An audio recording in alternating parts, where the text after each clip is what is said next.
माजी खासदार डॉक्टर हिनाताई गावित यांच्या हस्ते जिल्हा रुग्णालयात नवजात बालकांसाठी बालकवच किटचे वाटप करण्यात आले। नंदुरबार जिल्हा रुग्णालयात नवजात बालकांच्या संगोपनासाठी बालकवच हा उपक्रम आशेचा किरण ठरत असून या उपक्रमांतर्गत नवजात शिशूंना मायेची ऊब देणाऱ्या किटचे वितरण करण्यात आले। संसदरत्न माजी खासदार डॉक्टर हिनाताई गावित यांच्या हस्ते या किटचे वाटप करण्यात आले। कर्तव्य फाउंडेशन आणि रोटरी क्लब ऑफ नंदनगरी यांच्या संयुक्त विद्यमाने राबविण्यात येणाऱ्या या उपक्रमात डॉक्टर हिनाताई गावित यांची विशेष उपस्थिती लाभली। त्यांच्या हस्ते जिल्हा रुग्णालयात जन्मलेल्या नवजात बालकांना बालकवच किटचे वाटप करण्यात आले।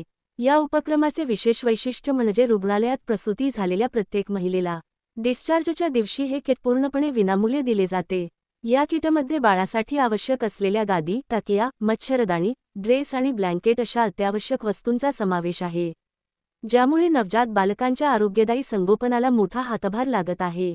या प्रसंगी नगरसेवक हिरालाल चौधरी, प्रतीक जैन, प्रितेश बांदगाड, आकाश बेदमुथा, शैलेश मुलानी, महेश रघुवंशी, विजय बांदगाड, राहुल पाटील, राजेश्वर चौधरी यांच्यासह जिल्हा रुग्णालयातील वैद्यकीय अधिकारी व कर्मचारी उपस्थित होते।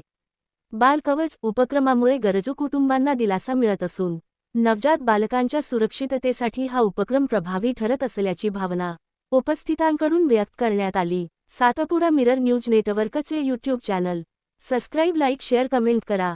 बातमी व जाहिरातसाठी संपर्क 94-2